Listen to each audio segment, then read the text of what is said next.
السلام علیکم ورحمۃ اللہ وبرکاتہ۔ اعوذ باللہ من الشیطان الرجیم، بسم اللہ الرحمن الرحیم۔ وَيَسْأَلُونَكَ عَنِ الْمَحِيضِ قُلْ هُوَ أَذًى فَاعْتَزِلُوا النِّسَاءَ فِي الْمَحِيضِ وَلَا تَقْرَبُوهُنَّ حَتَّى يَطْهُرْنَ فَإِذَا تَطَهَّرْنَ فَأْتُوهُنَّ مِنْ حَيْثُ أَمَرَكُمُ اللَّهُ إِنَّ اللَّهَ يُحِبُّ التَّوَّابِينَ وَيُحِبُّ الْمُتَطَهِّرِينَ۔ صدق اللہ العظیم۔ محترم حاضرین، ابھی جس آیت کی تلاوت کی گئی ہے یہ دوسرے پارے سورہ بقرہ کے 28ویں رکوع کی پہلی آیت ہے۔ گزشتہ جو آیت گزری ہے اس کے اندر ایک بہت ہی اہم مسئلہ ذکر فرمایا گیا، وہ یہ تھا کہ کسی بھی غیر مسلم کے ساتھ رشتے ازدواج جائز نہیں ہے بلکہ حرام ہے۔ چاہے مرد کسی غیر مسلم عورت سے نکاح کرنا چاہے تو جب تک وہ اسلام قبول نہ کر لے، مسلمان نہ ہو جائے، تب تک وہ مسلمان مرد اس عورت سے شادی نہیں کر سکتا۔ اسی طرح سے اگر کوئی عورت، کوئی مسلمان عورت کسی غیر مسلم سے شادی کرنا چاہے تو یہ ہرگز جائز نہیں ہے، حرام ہے۔ اگر اس کو نکاح کرنا ہے تو پھر جب وہ مسلمان ہو جائے مرد، جب وہ کافر مرد مسلمان ہو جائے تو پھر یہ عورت اس سے نکاح کر سکتی ہے، اس سے پہلے ہرگز نہیں ہے۔ اس کے اندر بہت ساری خرابیاں ہیں، گزشتہ جو ہم باتیں کر چکے ہیں، پھر بھی کچھ مختصر طور پر یہ بات یاد رکھ لیجئے، اسلام ایک صاف ستھرا پاکیزہ مذہب ہے، یہ ہمارا پاکیزہ دین ہے۔ اس نے ہم کو ہر چیز کے معاملے میں رہنمائی فرمائی، کھانے پینے کے معاملات ہوں یا ازدواجی تعلقات ہوں، رشتے کے چیزیں ہوں، ہر چیز میں دیکھیے آپ اسلام کی کوالٹی کیا ہے، خوبی کیا ہے، صاف ستھرائی ہے، تاکہ ہم جو غذا کھائیں، کھانا کھائیں، پاکیزہ کھائیں تو اس سے ہماری صحت سلامت رہے، تندرست رہے۔ اسی طرح سے رشتوں میں پاکیزگی رہے گی تو ایک دوسرے کی مدد کر پائیں گے، اور اسی طرح سے اگر مسلمان رہیں گے تو لہٰذا اس کے ذریعے سے یہ چیز پیدا ہوگی، رشتوں میں پاکیزگی اس طرح سے رہے گی کہ ایک اچھا معاشرہ وجود میں آئے گا، لوگوں کے اندر جو خونی رشتے ہیں اس کا پاس و لحاظ رہے گا، کیونکہ غیر مسلموں کے اندر اس کا کوئی خاص رواج نہیں ہے کہ رشتوں کے اندر کیا پاکیزگی ہونی چاہیے، کیا اس کی اہمیت ہے، اس کی ویلیو ان کے پاس نہیں ہے۔ لیکن ایک اسلام ایک ایسا دین ہے، ایک ایسا مذہب ہے جس نے اس کی بھی پاکیزگی کا ہم کو خیال رکھنے کا حکم دیا ہے، تو لہٰذا ہم کو اس پر عمل کرنا ہے۔ پھر اللہ تعالیٰ نے جو یہاں پر ایک ریزن بتایا کہ غیر مسلموں سے شادی کیوں نہ کی جائے، تو بتلا دیا گیا کہ وہ ہمارے ایمان کو غارت کر دیں گے۔ اگر کوئی معاذ اللہ مسلمان کسی غیر مسلم عورت سے شادی کر لیتا ہے، ویسے ہی تعلقات اس کے ساتھ جاری رکھتا ہے، تو آگے چل کر پورا یقین ہے کہ وہ اپنے ایمان سے پھر جائے، اس کی محبت میں، اس کے چیزوں میں جا کر اپنے ایمان کو غارت کر بیٹھے۔ اسی طرح سے کسی مسلمان عورت کے لیے یہ چیز جائز نہیں قرار دی گئی کہ وہ کسی غیر مسلم سے نکاح کرے۔ اگر کوئی مسلمان عورت غیر مسلم مرد سے نکاح کرے گی تو کیا ہوگا آگے چل کر کہ اس کا ایمان تباہ و برباد ہو جائے گا، نہ یہ دنیا کی رہے گی نہ آخرت کی رہے گی۔ تو لہٰذا یہ لوگ دوزخ کی طرف بلاتے ہیں، تو لہٰذا اللہ تعالیٰ نے ہم کو اس سے بچنے کا حکم دیا کہ ہم دوزخ سے جانے کے کام نہ کریں، نہ اس کے قریب جائیں، بلکہ اللہ تعالیٰ جس کی دعوت دے رہا ہے مغفرت کی، جنت کی، اس طرف ہم کو آگے بڑھنا ہے اور اللہ سبحانہ و تعالیٰ کے حکم کی تعمیل کرنا ہے۔ یہ رہا مسئلہ غیر مسلموں کا۔ اب یہودی جو اہل کتاب ہیں، جو عیسائی ہیں، تو ابتدائی جو زمانہ تھا اسلام کا تو اس میں اہل کتاب سے نکاح کرنا جائز قرار دیا گیا تھا۔ اہل کتاب جو ہے موسیٰ علیہ السلام کے ماننے والے یا عیسیٰ علیہ السلام کے ماننے والے، تو لہذا ان کو اللہ رب العزت کی وحدانیت کا علم تھا، وہ اس کو مانتے تھے اور اپنے نبی کی تعلیمات پر عمل کرتے تھے۔ تو وہ ابتدائی زمانہ تھا، اور یہ بھی صرف مرد کے لیے تھا، عورت کے لیے نہیں۔ مرد اگر چاہے تو اہل کتاب سے نکاح کر سکتا تھا، لیکن جیسا جیسا حالات بدلتے گئے تو ان کے اندر سے وہ دین بھی ختم ہو چکا۔ اہل کتاب میں دین باقی نہ رہا، ان کا ایمان خراب ہو چکا، اسی لیے ان سے اب بچنے کی ہم کو تاکید کر دی گئی ہے۔ تو آج کے موجودہ زمانے میں اہل کتاب سے ہم نکاح نہیں کر سکتے، کیونکہ آج کا جو کلچر بن چکا ہے، کوئی دین کو فالو نہیں کرتا، مانتا نہیں، تو لہٰذا اگر ہم کسی ایسوں کے ساتھ تعلق قائم کریں تو پھر ہمارا دین بھی، ایمان بھی برباد ہو جائے گا، ہمارا ایمان برباد ہو جائے گا، تو لہٰذا بچنا ہے۔ اب اس کی مثال ہم کو یہ ملتی ہے کہ اللہ تعالیٰ نے حضرت عمر فاروق رضی اللہ عنہ کو کیسی ذہانت، کیسی فہم اور فراست عطا فرمائی۔ دیکھیے کہ آپ کے زمانے خلافت میں جب حضرت حذیفہ رضی اللہ عنہ کو مدائن بھیجا گیا تھا تو آپ وہاں جانے کے بعد ایک یہودی سے آپ نے شادی کر لی۔ جیسا حضرت عمر کو معلوم ہوا تو آپ نے فوری لیٹر لکھا اور فرمایا، حکم دیا کہ ان کو فوری طلاق دے دو، ان کو فوری طلاق دے دو، تم جس یہودی سے شادی کر چکے ہو۔ تو آپ نے فرمایا، کیا یہ میرے لیے حرام ہے؟ تو حضرت عمر نے جواب دیا، میں اس کو حرام نہیں کہتا، لیکن اگر آپ نے یہ عمل کیا ہے تو دوسرے مسلمانوں کے اندر بھی یہ چیز پیدا ہوگی اور یہ ٹرینڈ چل پڑے گا کہ وہ بھی اہل کتاب کے ساتھ نکاح کر لیں گے اور مسلمان عورتیں ایسے ہی رہ جائیں گی اور یہ چیز فتنے کا سبب بن جائے گی۔ ایک وجہ یہ بتائے، دوسرا ریزن یہ بتائے کہ اہل کتاب جو ہوتے ہیں، جو یہودی ہیں، ان کی حالت یہ ہے، ان کی حالت یہ ہے کہ ان کے اندر، ان کی گھٹی میں دینداری نہیں ہے، ان کے اندر تہذیب نہیں ہے۔ تو لہٰذا جب آپ جو کہ ایک نیک ہو، ایک مخلص مسلمان ہو، جب آپ اس کو اپنے گھر لاؤ گے، جب اس سے اولاد ہوگی تو وہ اولاد کی کیسے تربیت کرے گی؟ وہ خود تربیت یافتہ نہیں ہے، تو لہٰذا اولاد کی تربیت صحیح نہیں ہوگی اور اس طرح سے اولاد بے راہ روی کا شکار ہو جائے گی، گمراہیت کا شکار ہو جائے گی۔ تو لہٰذا یہ چیزیں آپ نے بتلائی اور ان کو فوری طلاق دینے کا حکم دیا تھا۔ تو عزیزان محترم، یہ بات بھی ہم کو یاد رکھنا ہے کہ غیروں کے ساتھ تعلق قائم کر کے آج جو ٹرینڈ چل رہا ہے، معاذ اللہ، جو اپنا ایمان غارت کر رہے ہیں، تو یاد رکھ لیں کہ ان کی دنیا بھی برباد اور آخرت بھی برباد ہو چکی ہے، اور اللہ تعالیٰ ایسوں سے بڑی سخت نفرت فرماتا ہے، اور اللہ رب العزت ایسوں پر لعنت بھیجتا ہے، فرشتے لعنت بھیجتے ہیں، حضور صلی اللہ علیہ وسلم ایسوں پر لعنت بھیجتے ہیں۔ اور پھر یہ چیز بھی یاد رکھ لیں کہ یہ جو شادی کا معاملہ ہے، یہ جو نکاح کا معاملہ ہے، یہ صرف اور صرف جنسی ہوس مٹانے کا نام نہیں ہے، بلکہ نسل انسانی نسل کو آگے بڑھانا ہے، اور پھر اس کو جو مقصد ہے دنیا میں آنے کا، وہ مقصد پر گامزن رکھنا ہے، چلاتے رکھنا ہے۔ مقصد کیا ہے دنیا میں آنے کا انسان کے؟ اللہ کی عبادت کرنا ہے۔ تو لہٰذا ہم جب بھی نکاح کریں تو یہ بات ملحوظ رکھیں، دیندار خاتون ہو، تاکہ ہماری اولاد جو اس کے ذریعے سے آئے، دنیا میں جو ہماری نسل آگے بڑھے، وہ تربیت یافتہ ہو، وہ تربیت صحیح طور پر کرے، دیندار خاتون، اور اس طرح سے خوشگوار زندگی گزار سکیں ہم۔ اب آئیے، آج کا جو مضمون ہے وہ بھی بڑا اہم مضمون ہے۔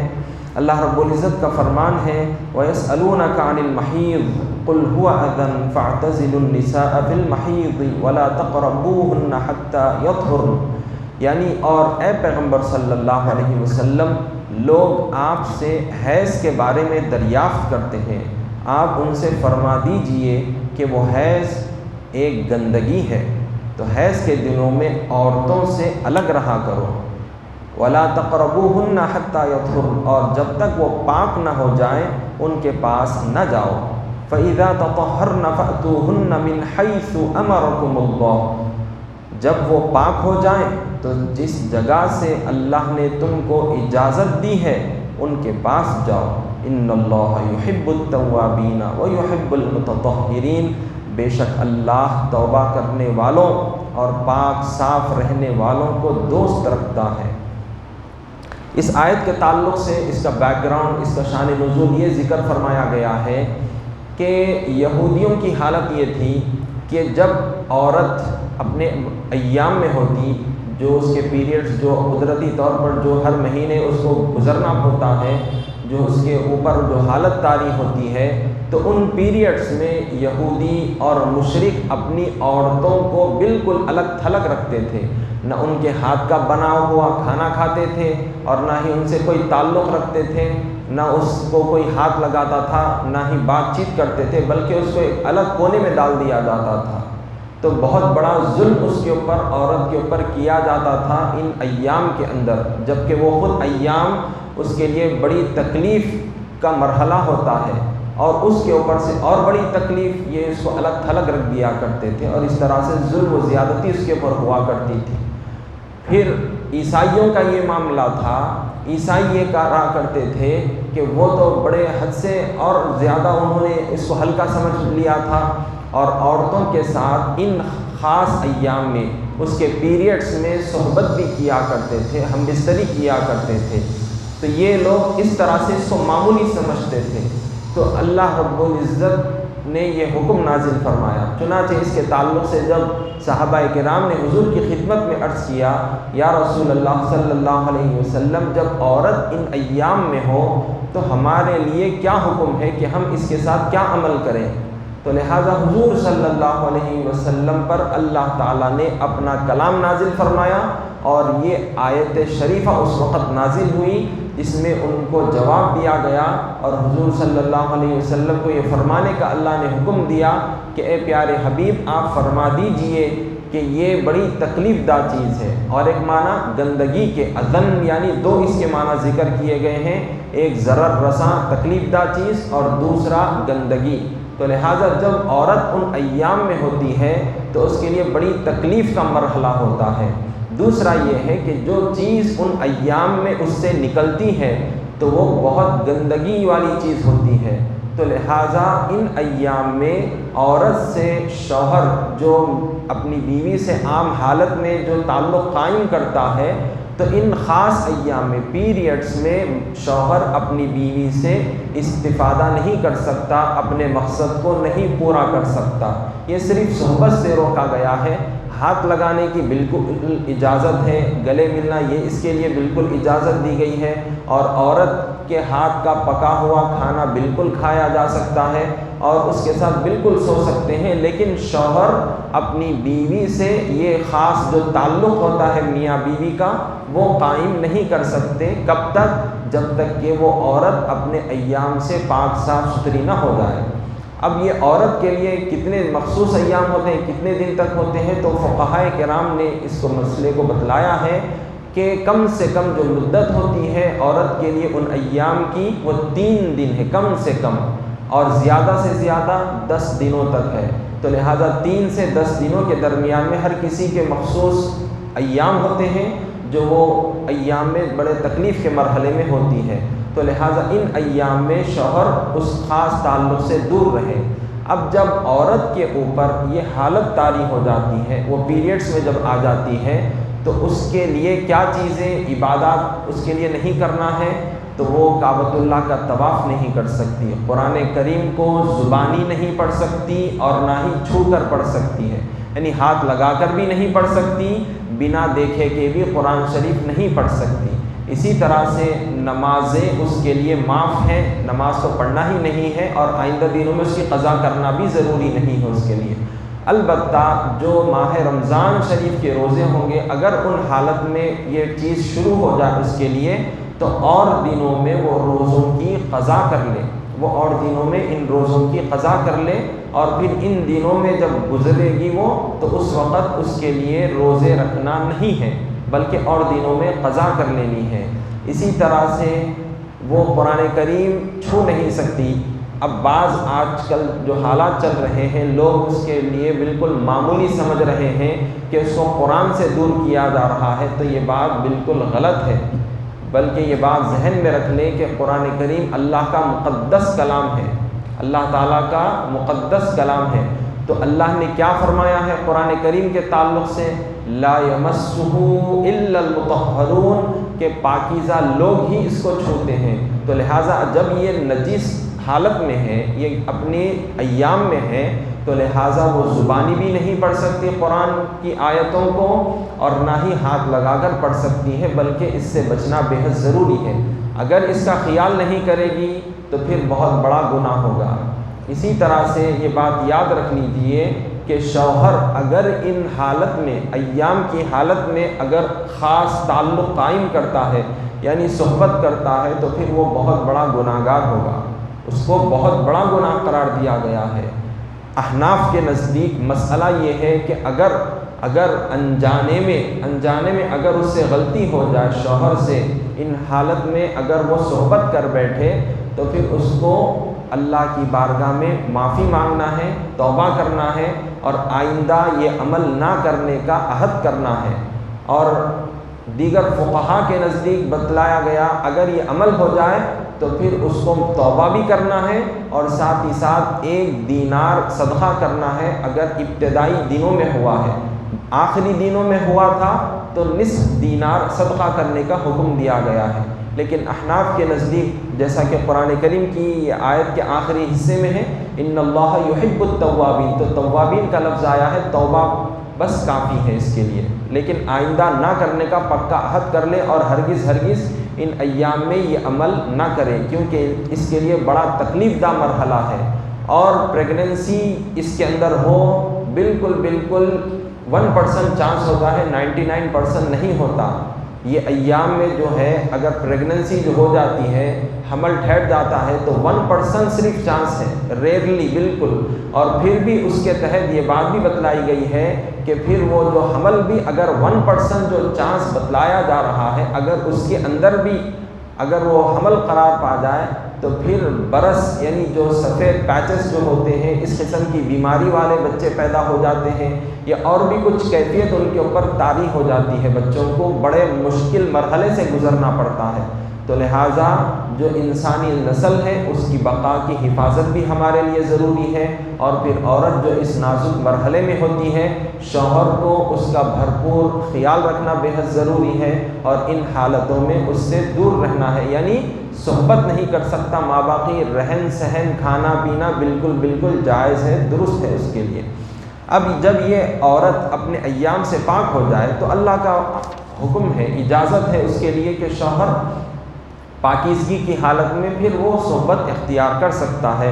اور جب وہ ایام سے پاک ہو جائے، جیسا ہی پاک ہو گئی 3 دن یا 4 دن جو بھی اس کے مقررہ میعاد ہے، تو پھر اس کے لیے جو پاکیزگی حاصل ہو چکی ہے غسل کر لے، اس کے بعد شوہر اپنی بیوی سے صحبت اختیار کر سکتا ہے، یا پھر جیسا ہی وہ پاک ہو گئی، ایام سے خون بند ہو چکا اس کا، تو اس کے بعد ایک نماز کا وقت جب گزر جائے گا یا کافی سارا وقت گزر جائے گا، تو بغیر اس کے غسل کرنے کے بھی جو ہے مرد کے لیے، شوہر کے لیے اس کو اجازت ہے۔ لیکن بہتری یہ ہے، اللہ صاف ستھرے رہنے والے کو پسند فرماتا ہے، غسل کے بعد ہی یہ میاں بیوی کا خاص تعلق قائم ہو تو اللہ ان کو پسند فرماتا ہے جو صاف ستھرے رہتے ہیں۔ وصلی اللہ تعالی وسلم علی خیر خلقہ سیدنا محمد وعلی آلہ وصحبہ اجمعین، الحمد للہ رب العالمین۔